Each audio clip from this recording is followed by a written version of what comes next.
Now, here's a save where it is well and truly over. It's like you reach a point eventually where you just have so much money you can't spend it all. I think that may have something to do with the fact that I didn't set up as many shipyards as I probably should have. But yeah, I just wanted to jump in here real quick because I'm rusty with these units, and I can share my old Empire save. That's part of my motive here, if I'm being honest. I just think it's cool. Of course. I burned out on this because it's like I said, it's well and truly over. But we're going to use this opportunity to show you that even though I'm very rusty with the Empire, I haven't played this campaign in a month, my little system of keybinds that I use still works. So we're going to go in here, just smack down Black Sun in order real quick. We brought a whole toolbox of ships here. That's how I like to make my offensive fleets. They're bigger than the 220 pop cap, obviously. I mean, obviously, because you gotta, replace losses if you have any. You gotta have a decision made about, what you want to bring to the fleet. This is a very fighter-heavy fleet that I brought some cool stuff with. You got your Bakura destroyer in here because this is one of my main fleets, and I want to be able to get away. I mean, it probably won't come up, but just nice to have one of these. These don't exist in Awakened in the Clone Wars because there's no interdiction. But these guys actually cancel interdiction. So somebody pops a gravity well, keeps your ships from escaping. Like this guy, Interdictor Star Destroyer. This makes it so that the enemy can't get away. We're going to deploy it first. We're on the move. You can see right here. Very hard to kill a warship like this instead of the little teeny cruiser variant. Yeah, this guy, he's going to make it. He's effectively sealed their fate. Next thing we like to do, since I built this as a starfighter heavy fleet, we like to bring in the Arc Hammer. I see. And then because hero bonuses stack in this mod, we bring in Thrawn as well. So we can stack everybody together. Now you can see we have a plan, we executed it. We could have gone the Allegiance Battlecruiser route. I love these things too, but it's not in the plan we're going to use right now. And I'm just going to show you the Starfighter focus. I love Starfighters. They're so fun. Like I keep going on in my Confederacy campaign. I go on and on about having a 4-point fighter, the Scarab fighters that you can build anywhere. Having 4-point fighters is just so good for filling gaps. I feel like the other factions really take that for granted. The Empire, you don't have anything. They're all 5-point ships. A little harder to fill a gap with that. We got a bunch of TIE Defenders we can build. It's like we finally got the Hal Runner, but the reason this is rare and notable is because, okay, whoop-de-doo, look at those stats. It's not that great, right? But it's just so cool you can spam them. They're better than TIE Fighters, considerably. So then what we'd do, we'd bring in a Star Galleon to support the fleet. You really only need one. Like, you don't need to spam ships in the Awakening series. We'll bring in this to disrupt missile. Oh, wait, that's not true, actually. Check this out. So ordinarily, when we do not deploy, this is just how I approach deployment. I wanted to do it on this campaign because I have so many more tools available. That's part of the difference with Awakening and the Rebellion versus Clone Wars. The ships are a lot more advanced, as they should be, in the Awakening and the Rebellion. But that doesn't mean I love Clone Wars still. It's like every ship matters a little bit more there because abilities are more rare. But anyways, I digress. Let's get back on topic here. This has a missile defense field here, electromagnetic defense field. Electromagnetic. I remember how to speak English, I swear. Anyways, Nebulon B2 does something similar. He has a missile jammer, but this guy is going to do that for us, so we don't need the redundancy. Like, you don't have to deploy ships that do more than one thing unless you're really leaning into it, like starfighters. We even brought some Corellian carriers. I forgot about these things. Man. Well, we're not going to bring that in this time. We don't need it. This guy has supplement drop. I like to disable it because otherwise he'll waste it. Another thing too, the Arc Hammer is so unbelievably good. I'm going all over the place. There's just so much to talk about. The range on his supplement drop is much bigger than a Ton Falk. You really have to risk a Ton Falk, or you have to put it, you have to bring your fighters back to it to heal them. But this guy can heal pretty far away from himself. Just put this out here, all the way over here. And he's a dreadnought too, so he's not going to get blown up as easily as a Ton Falk. It just makes it a lot easier. Spent a lot of time thinking about how to build this fleet. Anyways, we also had this fighter hero as our Pathfinder. Very notable. He's in a TIE Defender. He buffs all fighters and bombers. Enough talk though. Let's actually do this here. Let's go. So we still have quite a few points left to play with, as you can see. 71 points. So we want to bring in one YE4. Yay. Reinforcements. He's probably got Yeezys. We'll deploy him. We like Preybirds. Not like too much. Let's mix one in. Love scimitars. Want to focus a little bit on those. Probably need only 2 units. Then we're just going to bring in a whole bunch of defenders because they're insane. They're so good. As you can see now, we could bring in, let's see. The math is mathin'. These cost 6 now. Is that different? Or do they always cost 6? I don't know. A little rusty on this mod. Since these cost 6 now, that means we probably want to spam some interceptors since that's a nice even, like a divisible number by 20, the remaining we have. Now we should be able to kill the enemy with just our starfighters. Let's find out. Let's find out. So, first thing I do, I select the whole fleet. As you can see me do this in my Confederacy campaign as well. We're going to give things a moment to deploy a little more. Start moving a little bit. You want to be offensive here. When we pop the interdictability on this guy, it's going to prevent him from moving. Actually, that's only the small one, isn't it? I got some pirates too. Like, these guys have been a real nuisance. They show up every battle in my Confederacy campaign lately. We're going to halt these guys for just a minute there to assess the pirate threat. Now, we're going to select everyone. See, we used Control A to select everybody. Now, we're going to make the smallest group first. We're going to press Control 2. What is your analysis? Oh, the AR camera is not even on page. Well, let's say Control 3 then. It's like backline heavy firepower ships. We'll say Thrawn's in that group. And we will say this guy's in that group. There, now we see the AR camera. We're going to go Control 2. And we're going to exclude this guy because he's our tank. Alright, let's put our big damage soakers in Group 2. Now, Group 4 would be artillery if we had any in this fleet. But we don't. So we're going to skip Group 4 just because it's my own neurotic rule. We're going to Control Bind 5 now for the carriers and the support ships. So this guy, we don't want him in the front line. He's just here to help. We're going to exclude him. And you see how everyone remaining is a fighter? We just boom, Control 1. This era, it's good enough that you probably could make your bombers a separate keybind, but we really don't have to because we have so many strike fighters and we want the ships to be escorted together.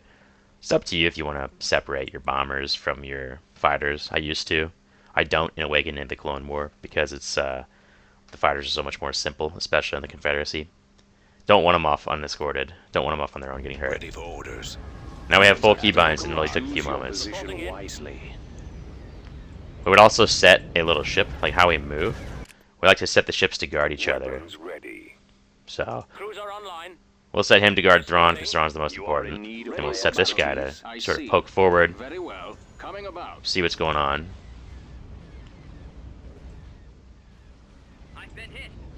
I suppose I might have taken the Empire for granted. 6,000 sensor range here, 5,000 here. I feel like the sensor ranges are much greater in Awakening of the Republic, Rebellion. Awakening of the Rebellion. Ready to receive orders. Receiving orders. Another little thing about this fleet, I love these TIE droids. They're so cool. Such good ships. Swarm fighters to overwhelm the enemy. Active. Comlink active. As you can see, we have a little straggler here. Sometimes they deploy late. So we can just control, we can click it, add it into the group. You could also spam click Control A and do something similar, but this is not always the fastest. Set you guys to guard that. And you see how he just did a loop-de-loop there? He's going to repath. There we go. Thank goodness.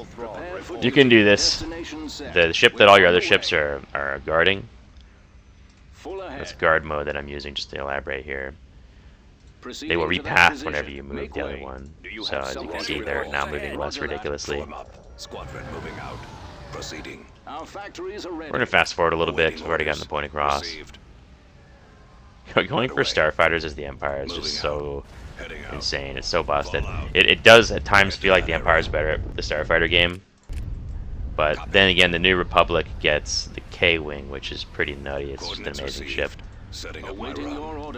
Okay, we're going to have everybody halt. See? Have these guys go out here. We're going to strike at the enemy.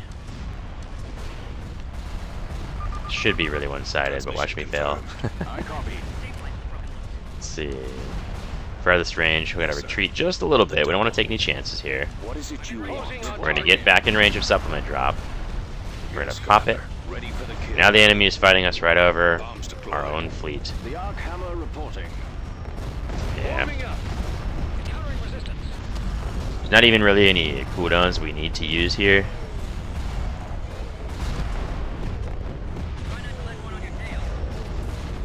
The enemy fleet should just evaporate. That's the funny thing about late game Empire. You don't even have to really aim anything. Like, should I be aiming at shield generators? Yeah, probably. Let's do that. Let's load up off this Venator. So graciously running into our fleet. They should start hitting in a moment. Look at that, it evaporated. The minute the ships turned towards it. That's the scimitars. One of those shield generators, don't know if you saw it. Let's look at that one. That one's already at 70%. We didn't even click it yet, just because of splash damage. Let's watch this one evaporate. Let's go. You see? Okay, we're gonna pause it so you can sort of see better. But this is what we're looking at. Try to tilt the camera. I think the camera is a little better in Awakening of the Clone Wars. Am I imagining things, or is that different? Anyways.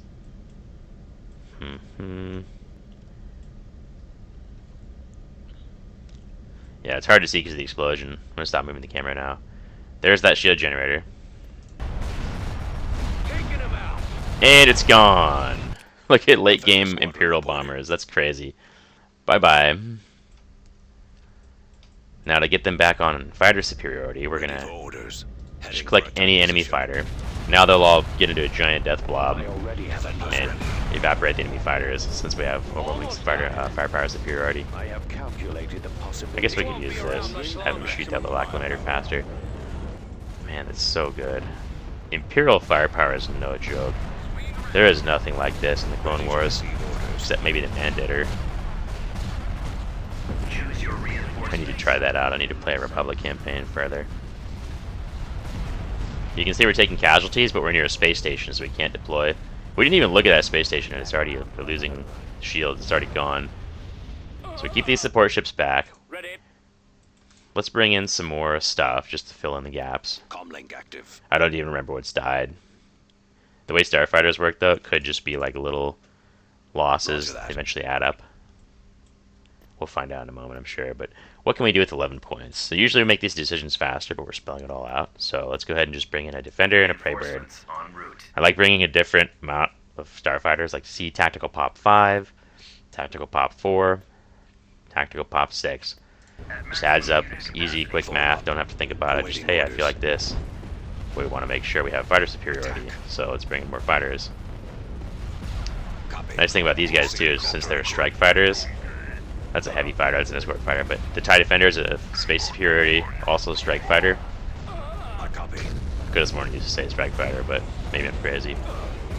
He has proton torpedoes, so he's pretty good at everything.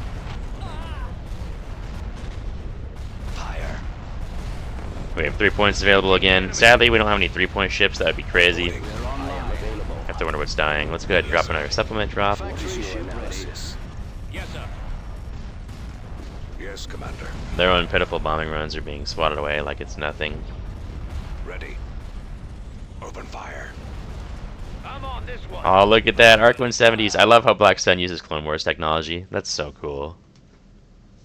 A relic of the Clone Wars. Yeah, these things got a bad rap. They were pretty good. If only Palpatine had a brain, he would have invested more in the TIE Defender program. Or even Incom. Manufacturers. People made the X-Wing, they made the Arc 170 as well. As you can see, we're just swatting the enemy fleet down. I mean, the suspense is gone. I love this game. Love it dearly, but we're not in any real danger at all here. So Target critical. Star bomber copy. Ready to update just doing that sloppily, I guess. It's a lot harder to quickly bind these because I don't remember what to exclude immediately. In my Confederacy campaign that I'm more experienced with, I Control A, boom, boom, exclude everybody real quick. Then I just make that keybind 1 again, and that's how I scoop up the fighters over and over. Scoop them up, get them back, click an enemy ship. Control A, Control A, Control A, just keep repeating. I used to do that in this save too when I was, you know, quicker at remembering what's what. I guess we're at that point. So boom, boom, boom. There's group 1 again, see? Don't have to go around scooping them all up manually. I think Merrick Steele might be about to die. Is that the enemy up there in the top left? That was weird. Ready for command. Form up. Yep, they'll just keep throwing themselves over here. Let's move these guys up just a little bit so they can contribute more. We need to start repairing the arc hammer, so the Star Galleon's gonna move up. May have benefited us to put this closer to the front. Oh, what an ominous name, Moff Palpatine.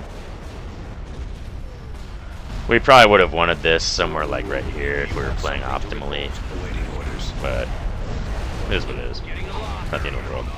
Enemy fleet is broken. Space station's almost gone. We haven't even looked at it since, you know, a couple minutes went by. Part of why I enjoy Awakening of the Clone Wars is because I don't know, you can't just rely on Star Destroyers. I do think that the Empire is probably the easiest faction to play. I love the Empire, no disrespect here, but I also love the Rebellion and the Black Sun. Now they're trying to retreat. The funny thing about that is... Nope, I don't think so.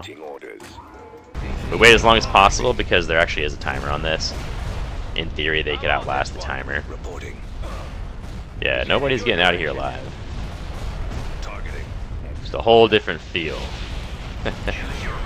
No thanks. You can stay. I insist.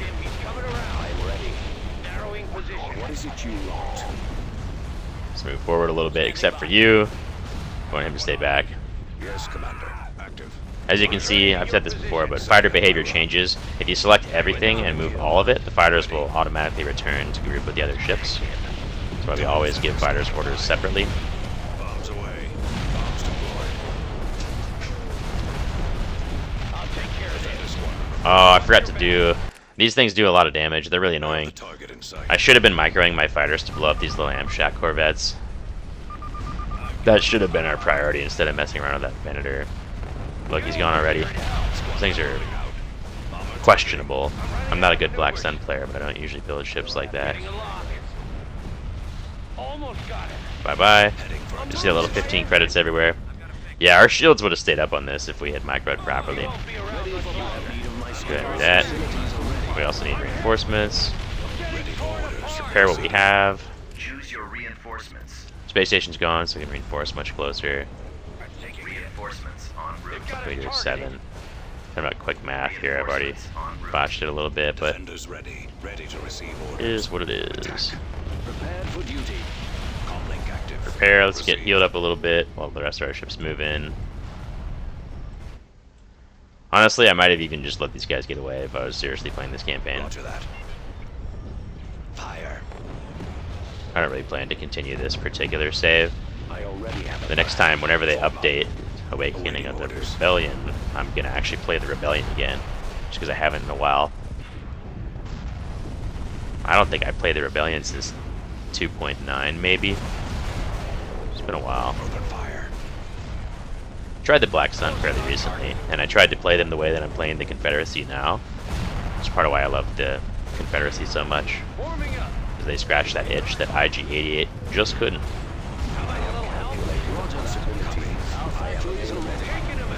IG-88 could never please me the way that Newt Gunray can. You can tell him I said that. Awaiting your orders. What is your analysis? Copy, sir. Engaging the enemy. Reporting. Yeah, this is over. Choose your Love it. reinforcements. Love it. Reinforcements Yes, en sir. route. Yes, Commander. Ready. It's possible that the Awakening of the Rebellion is just easier overall because the ships are more advanced. We actually took pretty heavy losses. I mean, that's higher than I remember back when I was practiced. But, you know, whatever. That pays for that well. Well and truly, that pays for it. They had a Rancor here for some reason. That's amazing.